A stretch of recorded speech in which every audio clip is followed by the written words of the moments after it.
tashkiliy markazidagi koordinatsiya deganligi prezidentimiz tashabbuslari bilan hozir Toshkent shahrida aholi bandligini ta'minlash, yangi ish o'rinlarini yaratish va biznesni yaratishda yo'l tutishda yuzaga kelayotgan masalalar to'g'risida har kuni mijoz bilan uchrashuv o'tkazishga belgilangan bank mijozlari ham. O'shanga bir oyda 2 marta uchrashuv o'tkazgan kunimiz bor. Mijozlarimizga yangi ish o'rnini yaratishda qanaqadir noqulaylik tug'ilayotgan bo'lsa, bankdan qanaqadir yordam kerak bo'lsa, muammolar bo'layotgan bo'lsa,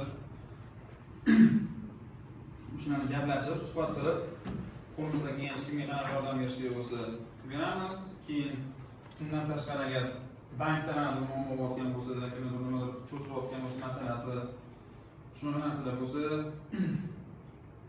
shularni pensiyada o'shani qo'limizdan kelgancha yordam berib to'g'rilab beramiz hammasini, kamchiliklarni. Hozirgi kunda Prezidentimizda to'rtta e'tiborli qarorlar bor. Aholini ish bilan ta'minlash maqsadida biznesga yo'naltirish maqsadida bular biznesga birinchi qadam degan kredit turlari bor. Mahalla bankida joriy qilingan, hatto mahallada mahalla agenti o'tiradi. Borib, hamma o'zining mahallasidan biznes boshlamoqchi bo'lsa, nima ish qilmoqchi, qanaqa narsa qiladi, qancha daromadga olib chiqadi, shuni tushuntirib bersa, bankdan kredit ochadi, ishsiz aholi qatlamiga o'zini-o'zi band qilib, o'sha oyiga 1 yilda 375 ming to'lanadigan puli bor. To'lasa, pensiyasi ham kelajakda pensiya chiqqanda pensiyasi ham yuradi.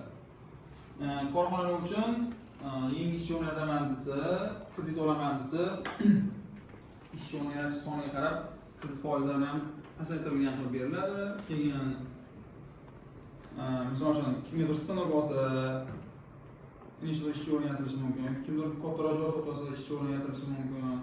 Masalan, magazinda bitta kassir bo'lsa, ikkita kassirga ko'paytirsa, ikkinchi kassirga ham bitta kassir olsa ham bitta ish o'rni yaratiladi.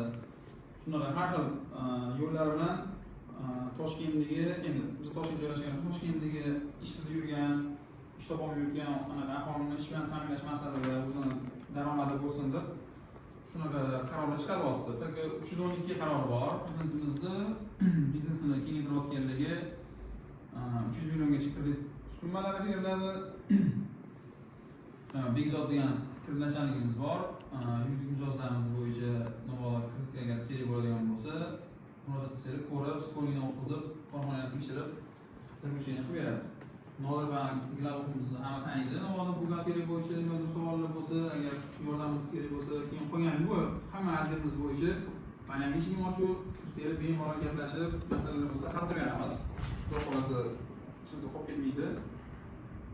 Bankimizda hozir 15 yilligiga bu yil xudo xolasa bag'ishlangan Mastercard bilan birgalikda aksiya o'tkazilyapti. Bunaqasi hali bo'lmagan. O'zbekistonda 15 ta Malibu chiqilgan.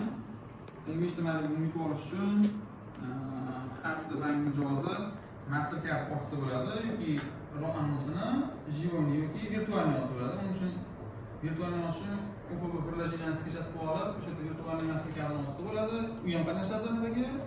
Aksiyaga. İlk kartdan ochtirib, uni ham UFB birlashganidan registratsiya qilib olib, bir marta $150 ekvivalentda yoki dollarda yoki so'mda bo'lsa ham ishlatsa, ishtirokchiga aylanadi. Mastercard yutib olishi mumkin. 15 yil Malibu bor, yil oxirigacha. Har oy premyum tutishning o'yinlar bor. 1,5 millionlik pul bor, 150 ming so'mlik o'yinlar bor. O'zimizda Argentina Bank ofitsialniy sotsial saytlarida e'lon qilinadi. Premyum oferta o'yinlari o'zi random orqali Facebook, Instagram saytimizda kim yutganligi haqida agar oldin ko'rolmagan bo'lsangiz, spiskasi ham e'lon qilinadi. Borib, ko'rib kirib ko'rsa bo'ladi yutgan odamlar. Korporativ klientlar uchun ham bor, korporativ kredit olgan klientlar uchun ham bor, fizik kredit olganlar uchun ham bor, qanaqasi bo'ladi.